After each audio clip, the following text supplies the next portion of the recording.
Clínica homeopática aplicada a la clínica integral. Muy bien. ¿Qué es lo que vamos a hacer en nuestra historia clínica? Bueno, ¿qué tenemos que hacer? Pues tenemos que iniciar el relato o dejar que el paciente inicie su relato espontáneo del motivo de la consulta. Perdón, después de preguntar la ficha de identificación, el paciente empieza a relatar sus síntomas por los que acude a la consulta. Tal vez sea al revés, ¿no? Si nosotros tenemos, si antes de entrar a la consulta el paciente llena su ficha de identificación o le damos su historia clínica para que llenen lo que él sepa, ya cuando lo tenemos enfrente, lo primero que va a hacer es contarnos cuál es el motivo de su consulta, de la visita. ¿A qué viene? ¿A qué fue con nosotros? Entonces, en realidad es que esto de la historia clínica, pues es como el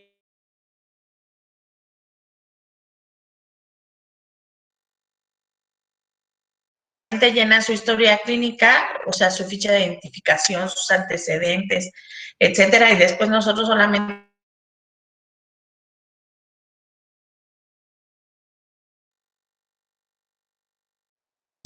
lo primero que vamos a conocer del paciente, pues es su nombre. Y él, después de esto, nos contará cuál es el motivo de su consulta, cuál es el motivo de la visita. Él solito, y hay que dejarlo.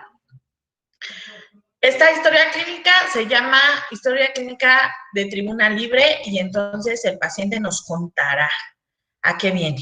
Claro que nosotros tenemos la obligación de, desde ese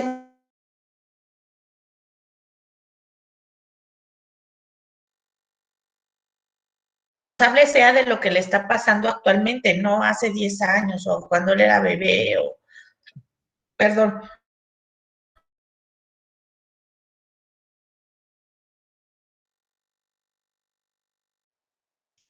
Desde que él nos está contando, obligarlo o dirigirlo.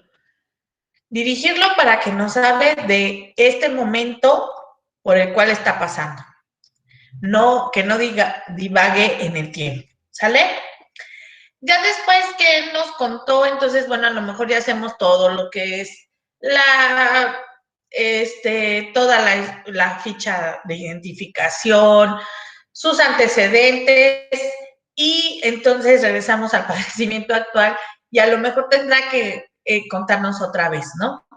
Pero, o a lo mejor ya empezamos, vamos anotando en ese momento que nos va diciendo los síntomas que consideramos los más importantes, y después de elaborar la historia con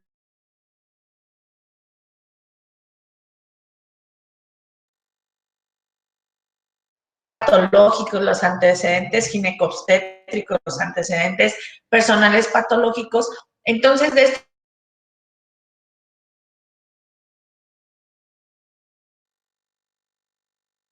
ser los nítidos, ¿no? Y pasar de síntomas comunes a síntomas característicos. Eso es lo más fácil.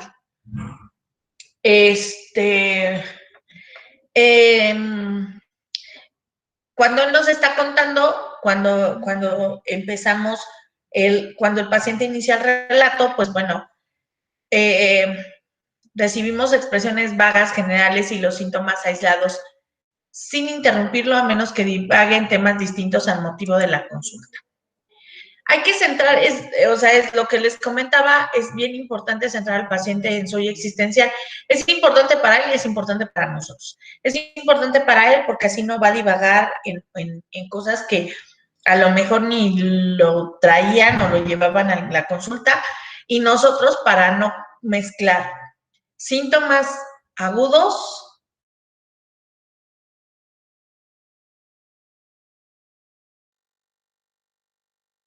con los crónicos. Y entonces en eso es en lo que hay que tener cuidado. Cuando el enfermo comienza a dejar de hablar de las molestias, importantes cuando hace pausas, nos mira, es el momento de ubicarlo en el hoy existencial. ¿Cómo lo ubicamos en el hoy existencial? Pero ¿esto desde cuándo lo siente? No, a ver, hábleme continúe hablando de lo que me estaba diciendo. A ver, pero vamos a ver, de lo que me estaba diciendo, ¿cómo?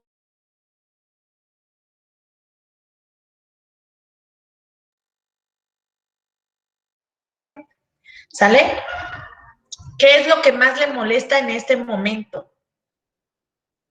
No es lo que más le molesta en la vida, a lo mejor lo que más le molesta en la vida es que el cielo sea azul y eso no tiene nada que ver con el padecimiento actual, ¿sale? Toda la información que nos ha vertido es importante, pero lo es más lo que presenta actualmente, ya que el proceso de salud de enfermedad se desarrolla por etapas y es en orden como debe restituirse este equilibrio. No puede haber saltos, especialmente cuando en padecimientos crónicos, por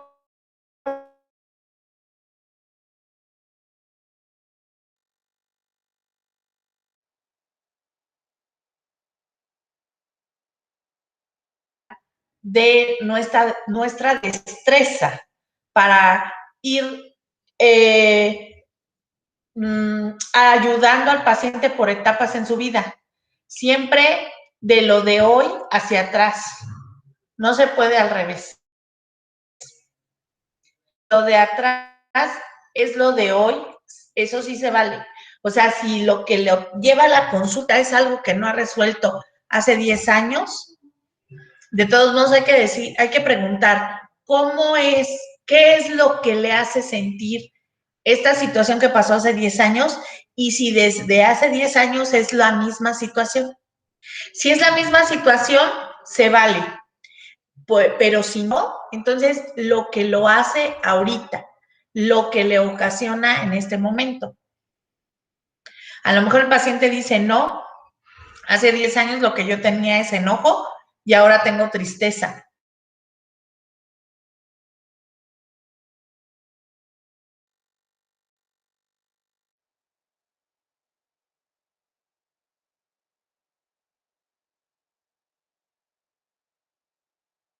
Digo, dos columnas.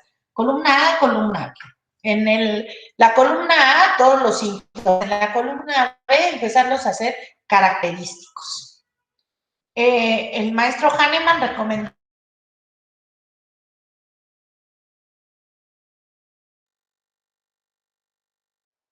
los característicos. Indagar la localización exacta, la cual el dolor, las modalidades de agravación y mejoría por las sensaciones concomitantes y el estímulo desencadenante. Los trastornos por.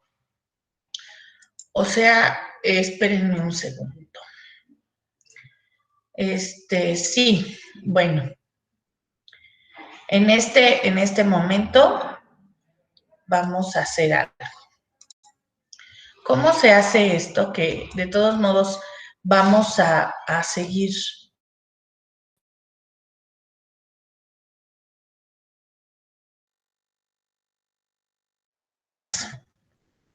¿Sale? Ajá. Entonces, en la columna A vamos a poner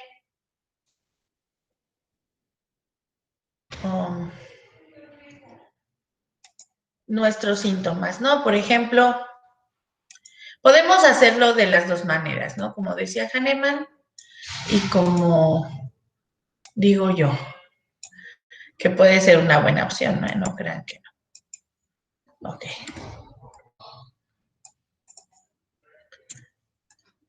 Como decía Hahnemann, ¿no? Por ejemplo, el paciente tiene fiebre.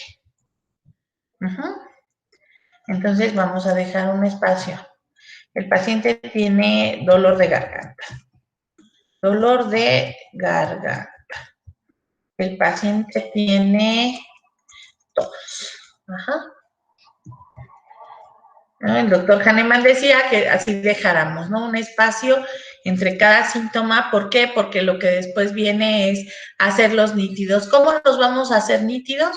Bueno, preguntarle, ¿cómo es la fiebre, no? Bueno, pues sí, la fiebre es caliente porque el paciente así lo siente, pero hay también pacientes que tienen escalofrío, ¿no? Entonces puede decir el paciente que es si suda o no suda, ¿no? Entonces, ¿cómo es su fiebre? Pues seca. Muy bien. ¿Cuándo le da más? Por la noche. Hacia medianoche.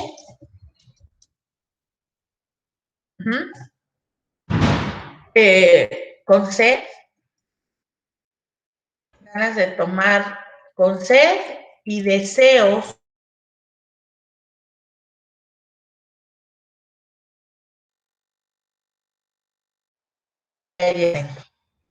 Muy bien. Otra cosa es lo que yo necesito saber de la fiebre. Entonces, lo que yo necesito saber de la fiebre, pues se lo voy a preguntar y lo voy a escribir aquí en donde dice fiebre. ¿Sale? Ahora, el dolor de garganta.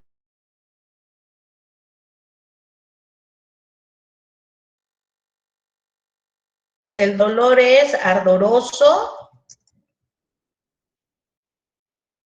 como si tuviera, perdón, algo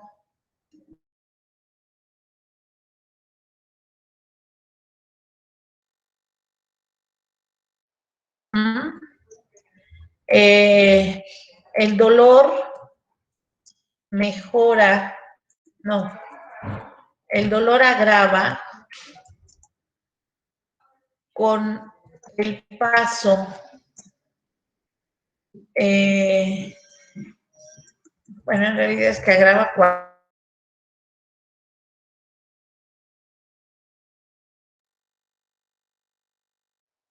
o aire.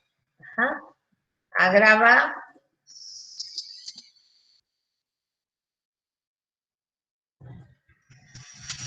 por la noche. ¿Vale?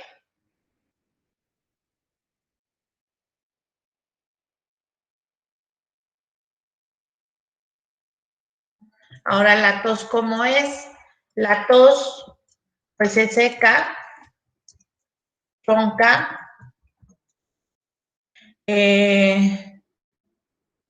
como si tosiera dentro de algo hueco. Ajá. Dolorosa. Me duele dolorosa la garganta. Le duele cuando tose. Es en accesos. Es agrava en la noche. Lo levanta de la cama. ¿Sale? Todo lo que yo quiero saber de mis síntomas. El paciente tiene miedo. Ajá. Miedo cuando tose, siente que va a morir. Esto es lo que el maestro aconsejaba, ¿no? Que dejáramos un espacio. Lo que puede ser es exactamente lo mismo, nada más que en vez de dejar un espacio, lo voy a poner en otra, en otra columna, ¿sale?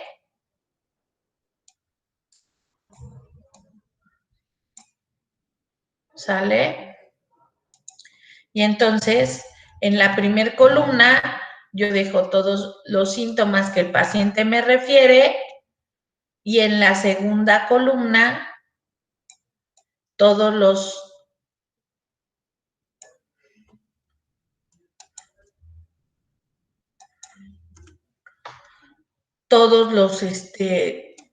haciendo todas las características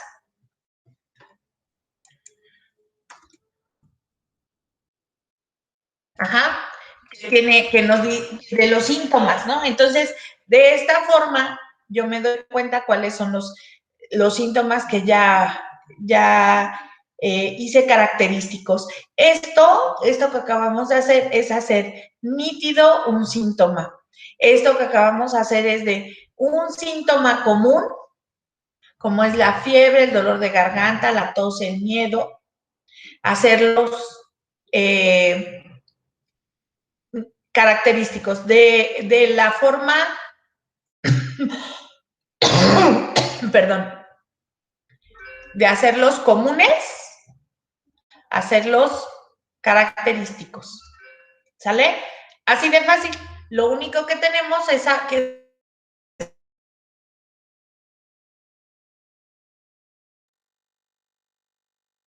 cuando ya veamos los medicamentos es que se van a dar cuenta qué es lo que yo tengo que saber, ¿sale?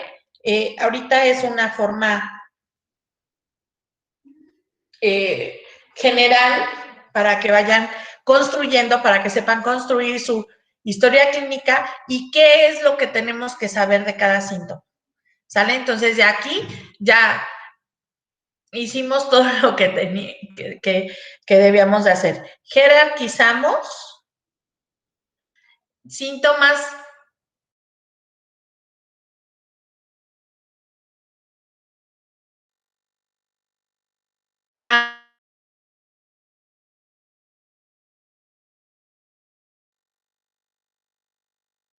ya estamos listos para repertorizar si es necesario. Ya en estos momentos estamos listos para poder prescribir el medicamento más semejante, porque ya aquí ya debemos nosotros tener una idea de qué medicamento pudiera ser. Si repertorizamos, vamos a estar completamente seguros y como se dieron cuenta, es que de cada síntoma, vamos a sacar, vamos a desglosarlos. Entonces, imagínense que aquí tuviéramos 10 síntomas, pues ¿cuándo vamos a terminar?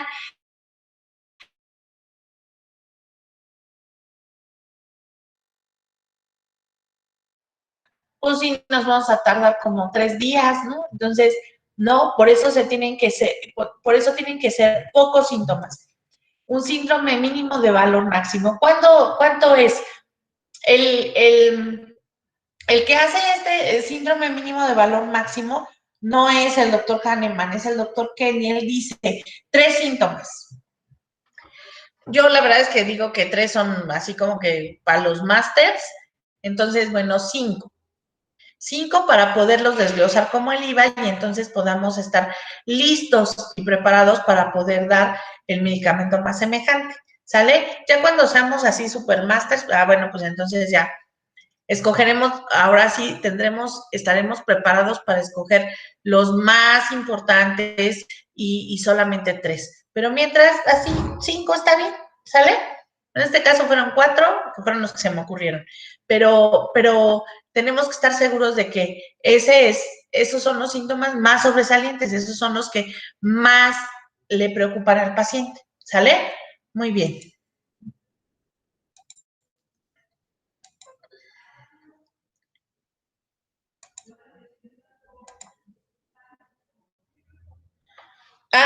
Acá dice algo importante. Indagar la localización exacta, la cualidad del dolor, las modalidades de agravación y mejoría, las sensaciones concomitantes que son los síntomas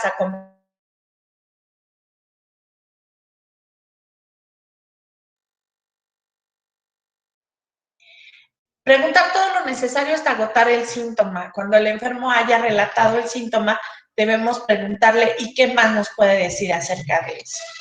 Este procedimiento nos ayuda a elaborar síntomas muy completos con las cualidades para tomar en cuenta y estudiarlos.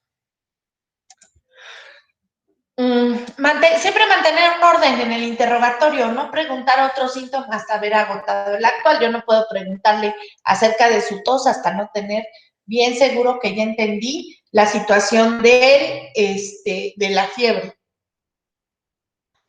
Un modo de hacer historias clínicas valiosas es mantener un orden. No podemos pasar al siguiente síntoma que el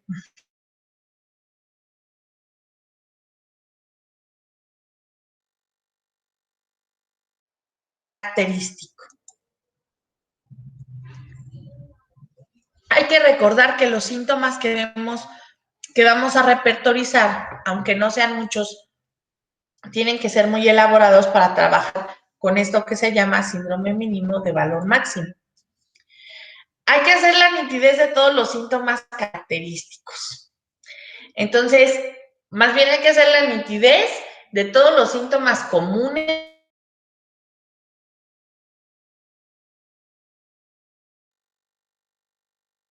Queda claro, es evidente que buscaremos en la materia médica y en el repertorio una información falsa, que no corresponde al remedio más semejante, porque no corresponde a lo mejor al paciente, porque no corresponde a lo mejor a su hoy existencial, y no podemos culpar al paciente de no habernos dicho la verdad. Y no, otra cosa.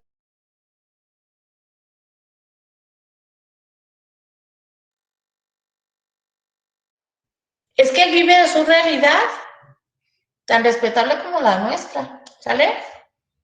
Pero no podemos culpar al paciente que no nos haya dicho lo que él sentía cuando nosotros no fuimos capaces de indagar no lo que nosotros queremos saber, sino lo que necesitamos saber para poder hacer una toma de caso adecuada, un síndrome mínimo de valor máximo, que nos queden nítidos los síntomas para poder dar el medicamento más semejante.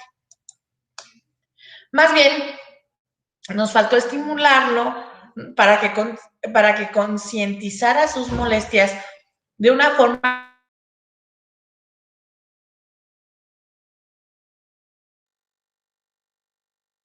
constituir un hábito en todos los días para que el médico y el enfermo se acostumbren a hacer el ejercicio de concientizar su padecimiento.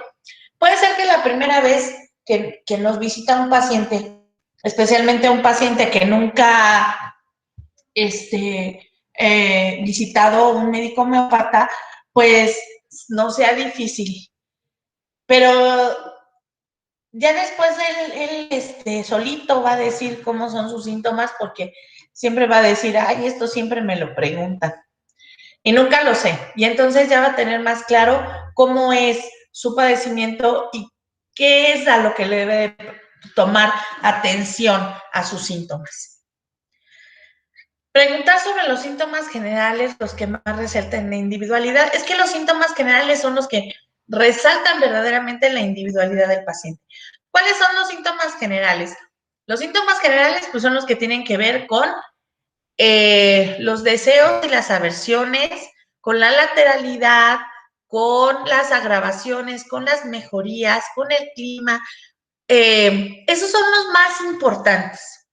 Los síntomas generales también son las menstruaciones,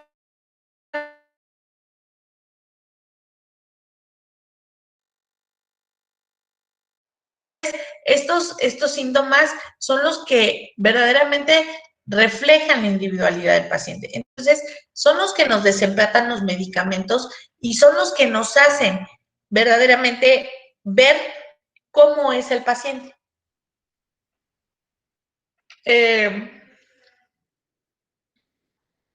Son los que más expresan la respuesta individual que tenemos hacia la influencia del medio ambiente. Es la forma como respondemos a los climas, a las estaciones del año, al ejercicio, al reposo, eso me faltó. La hora del día, las condiciones fisiológicas como la comida, las bebidas, las menstruaciones, la actividad sexual, la orina, las evacuaciones, y cómo estos factores agravan o mejoran nuestros síntomas, resaltando la individualidad morbosa. El estado mórbido corresponde a los antecedentes heredofamiliares. Es la predisposición a enfermarnos que heredamos en forma directa. Interrogar los padecimientos principales de padres y abuelos, clasificarlos miasmáticamente para saber de dónde viene el enfermo y quién puede llegar a ser en el momento actual. Indagar el dinamismo mórbido por etapas. Los antecedentes personales patológicos se averigua principalmente el modo cómo expresó la carga miasmática, la dirección que tomaron sus síntomas, las horas, la psicosis, la sífilis en las diferentes etapas de su vida. Es recomendable hacerlo por etapas, por ejemplo, cada 10 años. Pero esto tampoco lo vamos a hacer en la primera vez que vemos al paciente, porque si no vamos a hacer una historia de, imagínense que es un paciente de 60 años. O sea, a lo mejor ya esto ya hasta se le olvidó, ¿sale? Pero a lo mejor ni se sabe, ya está tan grande que ni siquiera se sabe sus antecedentes personales, sus antecedentes heredofamiliares, ¿no? Pero sí hay que pues, tratar de indagarlos porque es importante saber cuáles son los miasmas que han estado presentes, cuál es el miasma que ha estado presente en su familia durante todo, o sea, durante todo el tiempo, bueno, no es, eso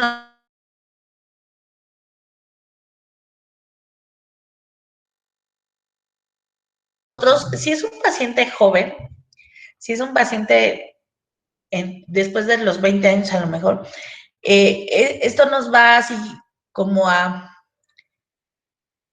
más bien como que a él le va a adivinar la situación de hacia dónde se dirige, qué enfermedades son las que hay que evitar y tratar de evitarlas, ¿no? O sea, si a los 20 años está en muy buena edad para que vaya corrigiendo su forma de vida, su forma de comer, sus malas costumbres que ha heredado. Porque lo malo de lo malo no es lo malo, sino que se pega y entonces el paciente no nada más va a heredar las enfermedades, sino también los malos hábitos. Entonces, puede cambiar estos malos hábitos para que no se presenten esas enfermedades o si se presentan, que no sean tan destructivas. Esto es lo que nosotros tenemos que modificar, ¿no? Si ya vemos que está heredando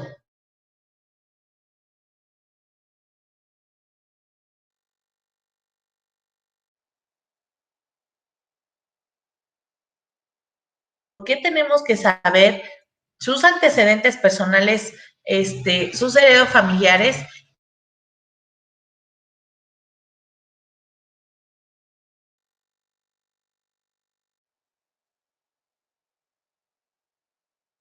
Que ha tenido y cómo las ha padecido también, ¿sale? Muy bien.